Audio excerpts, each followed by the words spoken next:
Hello everyone, welcome to the SHMUP Stravaganza Part 6. We're starting out with Raiden from 1990, another underrated gem of an arcade SHMUP classic. Not as well known as Gradius or R-Type, but a very fun series nonetheless. And I actually have a collection of Raiden games on my mobile phone which controls surprisingly well with a touch screen interface. Go figure. But I would always choose a controller, or a Bluetooth controller for that matter, over any game that I could possibly play conceivably. But they did an exceptional job considering the format it is in, on a phone. You would never think you could control a SHMUP with a touchscreen interface, but it actually controls quite well. So if you do have a mobile phone, and you can check once in a while and find the Raiden collection for sale. I got it for $3 on sale. It was well worth the investment. Here we have a high score of 50,000, and I'm going to do something here. I'm going to attempt to beat the high score of 50,000 right now, here and now. I was so busy showcasing multiple SHMUPs in parts 1 through 5 that I haven't tackled a high score yet. But this is a perfect specimen of a SHMUP game, and I'm going to attempt to do it right now. Great visuals, sound effects, music, level design, nice attention to detail. You can look at the ground and actually see people running on the ground, cows in the pasture, and all that good stuff. So I'm digging this attention to detail, something I would typically see in the cave SHMUP. Another factor to take into consideration is when you're typically playing a SHMUP game, especially an arcade SHMUP, you can just insert quarter after quarter and quite easily beat the game. But the true thing that separates the man and woman from the beast is being able to get a nice score multiplier and a high score in as few lives as possible and get yourself on the scoreboard. The addictive nature just keeps you coming back for more and more action. And I'm really hoping I could get through this game without losing too many lives and get that 50,000 going here. But obviously if I fail, I'll come back to this game, because it is a truly addictive game. This is incredibly difficult. It's also quite a bit like Gradius and such, where if you lose your power-ups, you're basically starting from scratch all over again, which is really hard, especially when you're near an end boss. And I do have a reserve of bombs here, which should help me out when I get to the end boss. I try not to waste them on these normal enemy fodder here, but of course if I'm in a desperate situation, I'll use them. So far so good though. Near bullet hell here.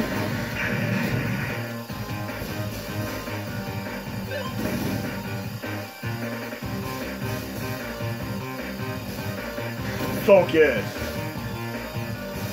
So close to 50,000. I have not lost a life yet, but I'm sure I'm going to before this level's over.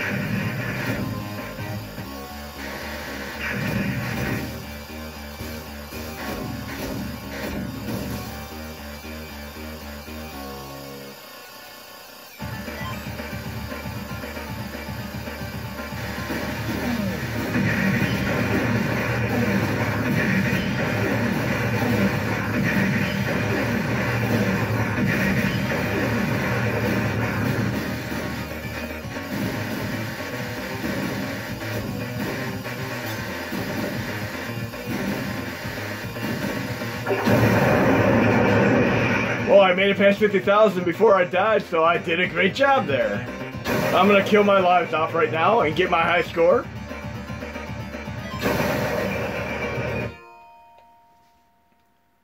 I didn't think I could do it in one single guy, but I did. Not bad. But definitely gives me an addictive nature to come back and try to get past 55,820. And as few lives as possible. I'm gonna enter my high score here. You're going to see something very interesting in the next couple of minutes, which I'm going to show you. So the new high score is 55,820. Now I'm going to exit the game and move on to another SHMUP, another one of my favorites. And I keep going back to games that have been ported to the Sega Master System, and I'm going to play the arcade version of one of these awesome games. And of course I'm going to load the game that failed in the last part 5 video because I had rewind on. But we're going to load Fantasy Zone. from 1986, which was a great game on the Sega Master System. I mean, I absolutely love the Sega Master System for all of the arcade-style games it had. And of course, I was a big fan of Alex Kidd in Miracle World as well. And you're going to see another game throughout the course of this video that is a big favorite of mine on the Sega Master System. In the United States, where I hail from, Sega Master System didn't do quite as well as it did in Australia. It was a tremendous hit in Australia, and you can watch a lot of movies from the 1980s and see people with a Sega Master System. Whereas in the United States, many movies from the 1980s, everybody had their Nintendo Entertainment Systems. But we're trying Fantasy Zone Arcade. Look at the top score of 14,700. We're going to try to beat that right now. Great music, great graphics. You basically have these enemy generators that you're trying to take out. And once they're all taken out, you get an end boss. But I'm going to try to beat that 14,700 right there.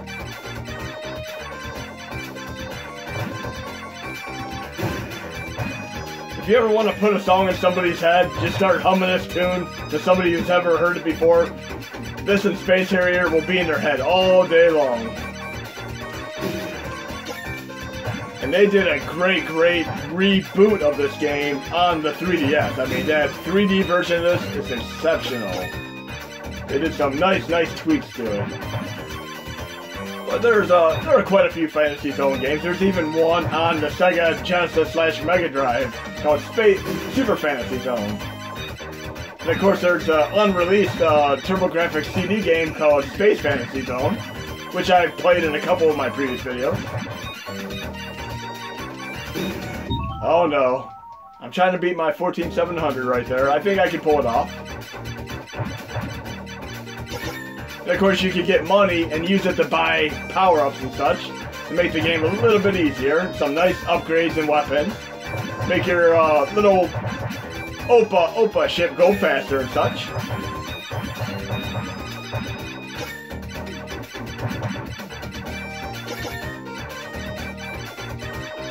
Excellent presentation. And I'm nearing that score there. Just need to beat it.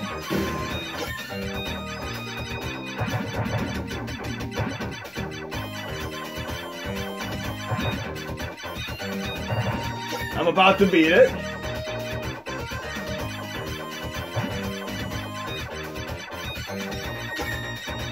You're going to see something very cool once I beat that high score. Oh, so close. One guy left. I need to beat that score.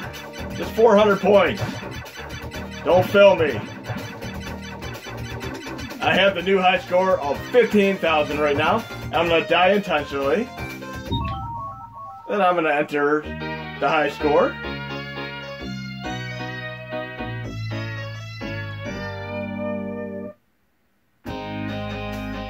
Oh, look at who has the second high score in the game. Wonder who that guy is.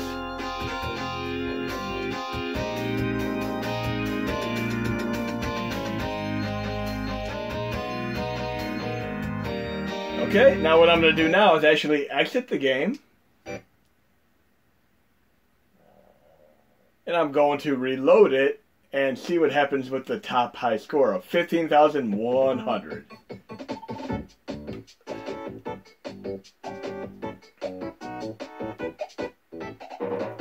Reloading the game.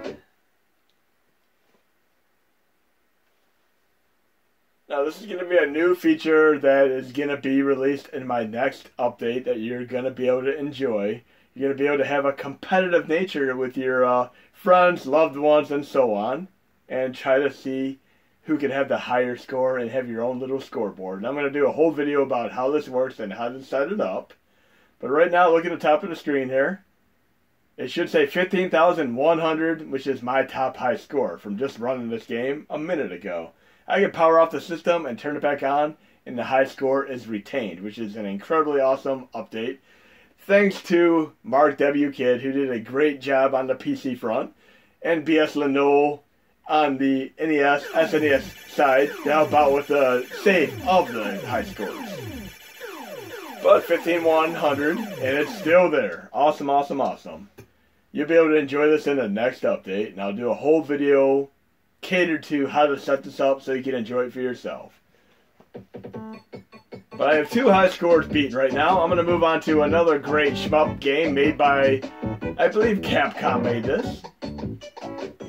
We're going to try one of the, we're not going to do 1942, we're going to do 19XX, The War Against Destiny from 1996, which should be a CPS2 game. You're going to need the Q-Sound zip BIOS, of course. And you can have that in the Master BIOS module within the System folder and simply install it as an HMod and you're good to go. And it really doesn't matter if you're on MAME 2003 or Final Burn Alpha 2016. You could use the same Q-Sound zip BIOS and run nearly any CPS2 game as long as it is the appropriate ROM set for the core. So some games such as Pro Gear and so on, the later games around the year 2000 and on, you're going to want to run with Final Burn Alpha 2012 and on. So keep MAME 2003 for the earlier CPS2 games, such as the Dungeons and Dragons game and so on. But we're trying 19XX, a great game in the series of the 1942 games. CPS2 game. And let's see what high score we have here.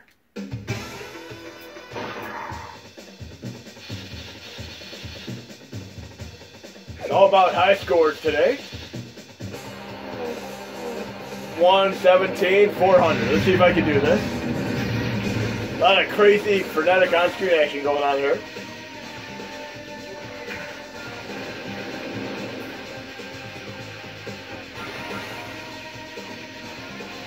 Really, really well done game.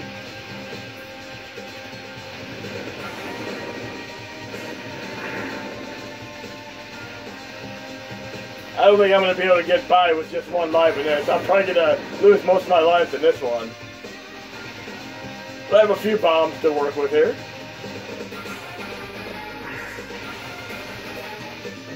And of course, in a lot of games, when you get a certain score, you get a free life too, which will be very, very helpful. I just need to get to 117,400.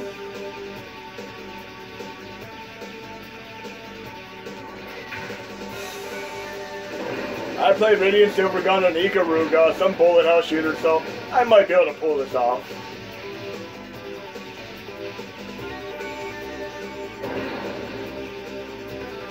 But one thing to note about this high score ability, it will not work for every game.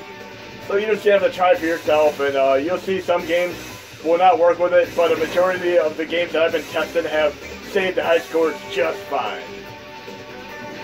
But it's really, really cool being able to go to a game like Donkey Kong or Pac-Man, get a high score, and then let somebody else in the household compete with you. Really, really addictive.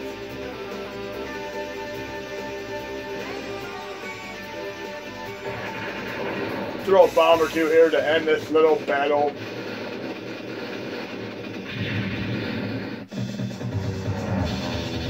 Just need to get to 114 and 700 here, and then we'll do a few more of these games. And I'm going to try to get to my favorite shmup of all time within the course of this video. I ran out of time in one of my other videos where I really didn't get to showcase one of my favorite games. But I'll try to do it in this video if I have time. I haven't died yet, and I'm about to hit the high score.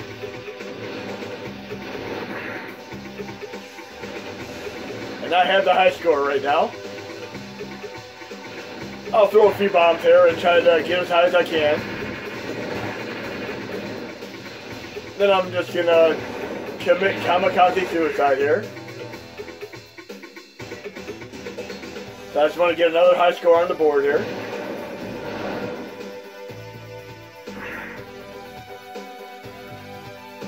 $168,300, not bad.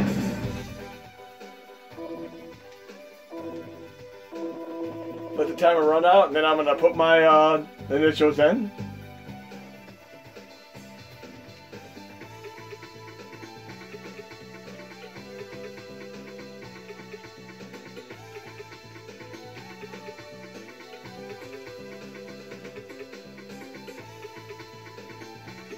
There have been a few games in the arcade that kind of ran out of time before I could even put my initials in them. It always sucks running out of time when you're trying to put your initials on a high scoreboard in the arcade. But So I have my score there, and now if I exit the game and reload it, that score is still maintained, which is incredibly awesome. But again, I'll do a video that shows how to do this. We're going to get to a few more shmups there. We're going to load the game that failed in my last video, because it is an incredibly awesome game, and I definitely have to show it off right now that I do not have Rewind enabled. It is a game called Dragon Blaze from the year 2000. We're going to load that right here and now.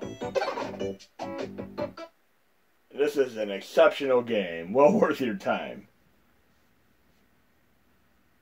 We all know about Dragon Spirit, but there are a lot of other Dragon games out there, and this is one of them. Great game. Great presentation, visuals, music, and graphics and such. And I did come across a great Amiga shmup, and sadly it is AGA, which is basically the enhanced chipset. It doesn't work as well as the original chipset. So I'll show you the game in this video, but the music has a lot of latency to it because of the AGA element to it. Still a great game though.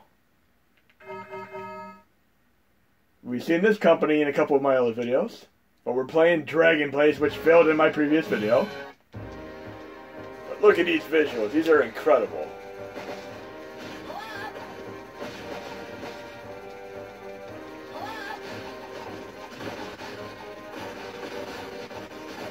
Very, very fun game. Definitely a company to check out other games from. I've done at least 3 of their games in previous videos.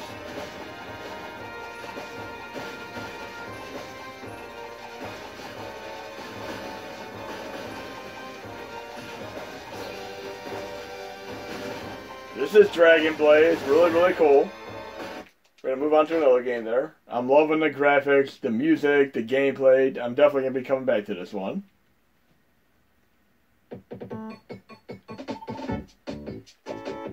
Let's see what else we have to muster up here.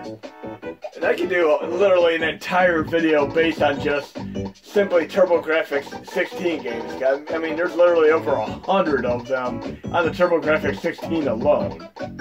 And right here is one called Aero Blasters. I'm going to show you something very, very interesting here.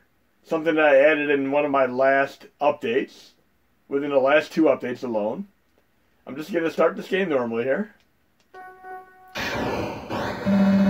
Again, one of the reasons that the TurboGrafx 16 failed in the United States is due to the fact that a majority of the games that were released on it were Japanese-oriented in nature. Quite a few shmups and such. But for shmup fans, it's a fantastic system and well worth their time. I'm just going to play this game like I really, really suck at it right now. Oh no. Top left. 2 guys. Top left. 1 guy. Oh no, what am I going to do? I really, really suck at this game. I'm going to do something interesting and load the dummy folder right now.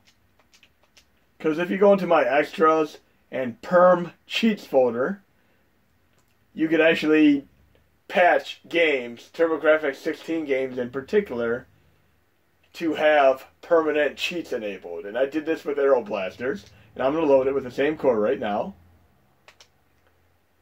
And I'm going to die intentionally and watch what happens. And there's a program in the folder called Lunar IPS. You simply have to open it, extract it, open it, and load the game and the patch file, and you're good to go. But I'm going to die intentionally again here, and look at the top left where I have 2 guys. I have infinity lives now. So it is a really, really cool thing, considering the fact that for cheats, we have about every system we could possibly have, except for the TurboGrafx 16. So now you can use the permanent cheats within that folder and get some really, really cool results. And just check the folder out. It is in the perm cheats folder. But we got a few more games to go through here. But Aero Blasters is a great game.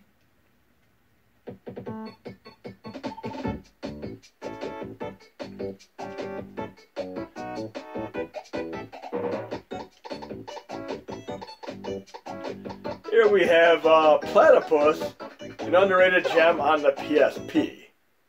This This is a game that definitely slipped through the cracks, and many people would not have known about it unless they really, really went out of their way to try to find out what shmups were on the PSP. I showed this in one of my earlier performance upgrade test videos for PSP, but I'm going to show it again because it is really, really a cool game. I've always been a fan of this graphical style. Games like Clay Fighter and so on have this type of graphics, and you'll see for yourself in a moment. The graphics look like they're literally made of clay. Really, really cool. I didn't think I would ever make it to a part 6, but I've been getting so much incredible feedback from parts 1 through 5 that I've been able to keep showing more games.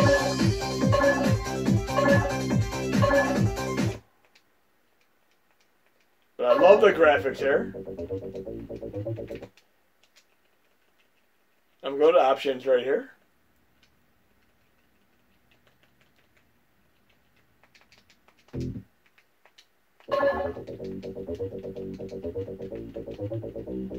Awesome, awesome graphics here. I love the clay style look. You see some of the bigger enemies on the screen. Just watch what happens when I start shooting at them.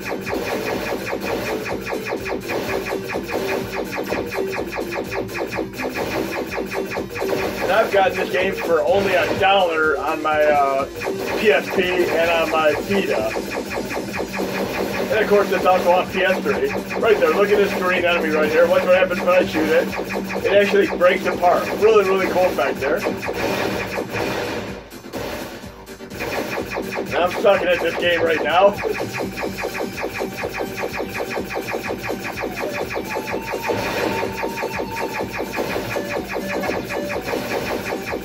This one is called Platypus on a PSP. Really, really cool. Unique graphic style. So definitely recommend you try that out. And don't try quitting RetroArch on this game. Again, you're going to have another core installed. One of 2 cores. You could use either 2048 or I'm going to use Mr. Boom. If you're a Bomberman fan, Mr. Boom is incredible. So you can load either 2048, the puzzle game, or Mr. Boom, the Bomberman clone. Once it's loaded, start it. Then you're properly freed of the PSP core, and you can quit RetroArch. But check out Mr. Boom as well. It is a great game. And now you should be able to play online when I do the online tutorial, because now we have network ability. But I'll get to that. But if you did not load either 2048 or Mr. Boom and exit RetroArch that way, you would have been stuck for approximately 45 seconds to a minute, which would have really, really sucked. Here we're loading PlayStation 1 Elemental Gearboat. Now, I love on-rail shooter games such as House of the Dead, Carnival, and many, many more. Operation Wolf, I mean, anything you name. And this is an underrated gem on a PlayStation 1. Incredible game with a fantasy scenario on-rail shooter. Great PlayStation 1 classic. Not as well known as many other games. And almost any time you see working designs as a publisher or such, you always know you're in for a treat. They do a lot of work with RPGs. Almost the king of translating RPGs and getting them over to the United States. But we're trying Elemental Gearboat for PlayStation 1 here.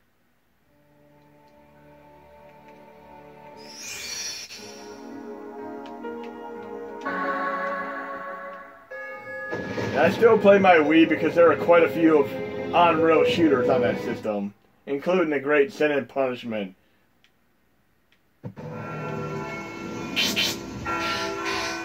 Right from the get-go, I'm hooked on this game. Great music, great graphics, great gameplay. And you can play 2 players.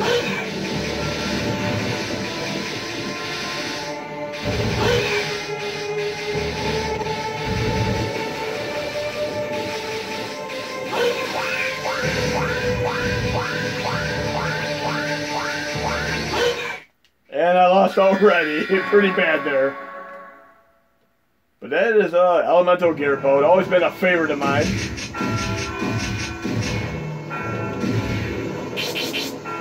You can see I can switch between the weapons using the X button on my controller.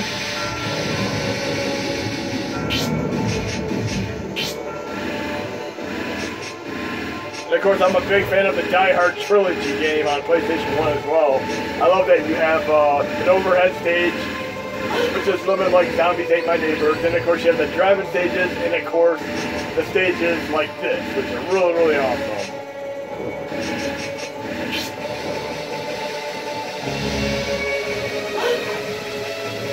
A great game.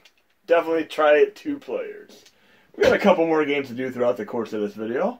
Try to show a few more gems here. Before I forget, I was hoping to show this in the last video that I did R-Type in. I'm going to do it right now just to make sure it makes it into this video. You may have noticed that there's a RetroArch add-on for shaders. So I'm going to load R-Type for Game Boy right now, and I'm going to do something very, very cool with it. I do not want to run out of time in this video here for this specific game. And I may need to get onto a part 7 here. Here we're playing Game Boy R-Type. And I've done a couple videos showing shaders before. And these are not the same on the NES Classic and the SNES Classic. You just have to try them out for yourself and to see what works. But we have R-Type here. I'm playing it. And it's running with Gambetta. I can do one of 2 things. I can go into options. And I can actually toggle on Game Boy colorization right there. And I have color. But I'm going to do something incredibly different. I'm just going to leave it off for now. For the most part, leave it on and check it out. It's the closest thing you're going to get to Super Game Boy. But I'm going to instead go to Quick Menu, Shaders, Load Shader. And of course, you're going to need the HMod installed, which is in my set. I'm going to go down to Handheld. Console border. DMG is actually the type of filter that is on the type of screen that is on a real Game Boy. I'm going to load DMG times 2. It is pretty CPU intensive, so it'll slow down your cursor considerably, but just watch what happens when I click it. I'm going to go back and resume.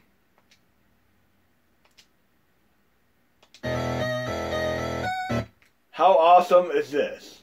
Incredibly awesome.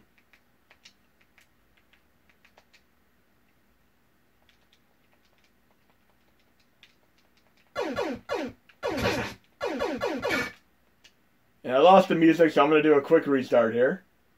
Occasionally, depending on what you do, you can actually lose music. There we go.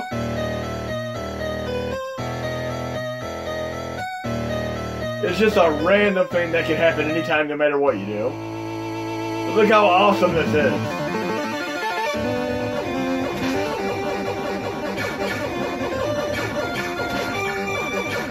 There are many, many shaders to play around with, and they all have varying degrees of results. I mean, this is really, really awesome.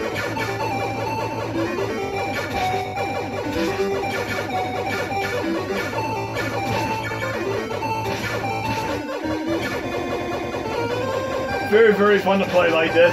Feels like I'm playing the Game Boy again. But I'm going to go back into the quick menu in shaders.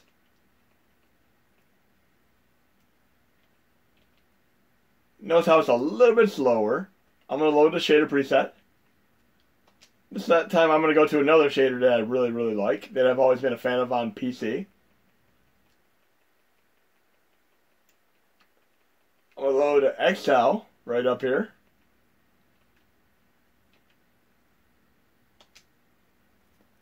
Now I'm going to load 2XL, GLSLP, which is a preset. Then I'm simply going to resume. Everything's back to normal with nice quality graphics. We got a couple more minutes. Let's see what else I can show. How about I show probably my favorite shmup of all time? And it is arguable that games like Radiant Silvergun and Ikaruga would top it, but it's just a game that I've been a tremendous fan of when I was younger, and I played it quite a bit.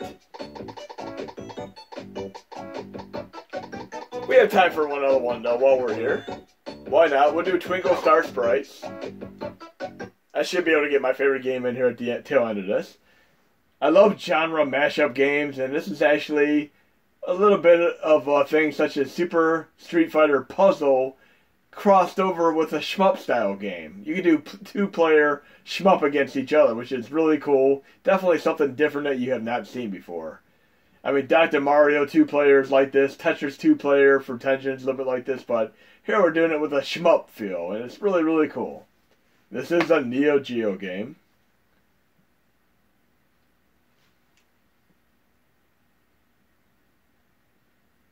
But great 2-player game. And it's looking like, after all, I'm going to have to do a part 7. Maybe get a little more drumming and singing action in it. Here we have our typical Neo Geo BIOS there. If you see a screen like this, you can almost guarantee you're Neo Geo. But it is a 2-player game.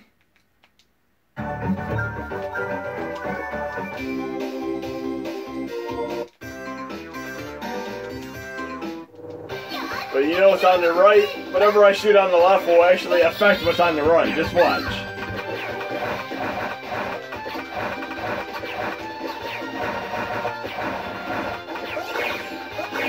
So it's basically a 2-player shmup crossed over with a puzzle game. Kind of cool in a way.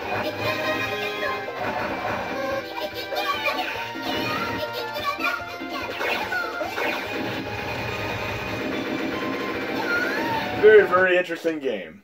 But I'm going to use the last 2 minutes of this video to show one of my favorite games on a Sega Master System. I do love the arcade version as well, but I'm going to show the Sega Master System version. This is probably what I consider my personal favorite shmup because I've simply played it about more than any other shmup you could name. It is on the Sega Master System. It is called Thunderblade. I've always loved this game. This and Alice Kid in Miracle World have been my 2 favorite games on the Sega Master System.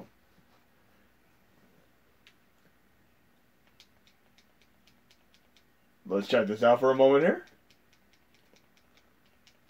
Now, I always love how it does the transition from overhead stages to 3D stages. It is really cool. I've always dug the music, the sound effects, the gameplay.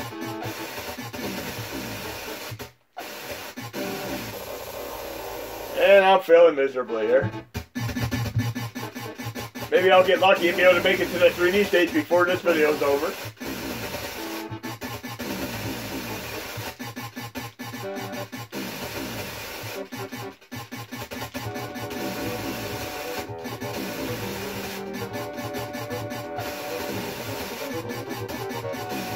This is actually better than the Sega Genesis / Mega Drive version. That version is not very good in my opinion.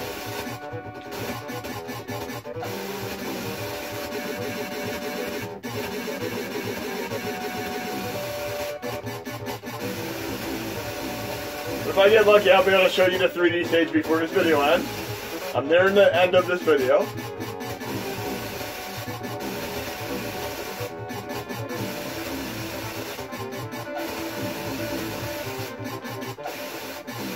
Here we go, 3D stage. Right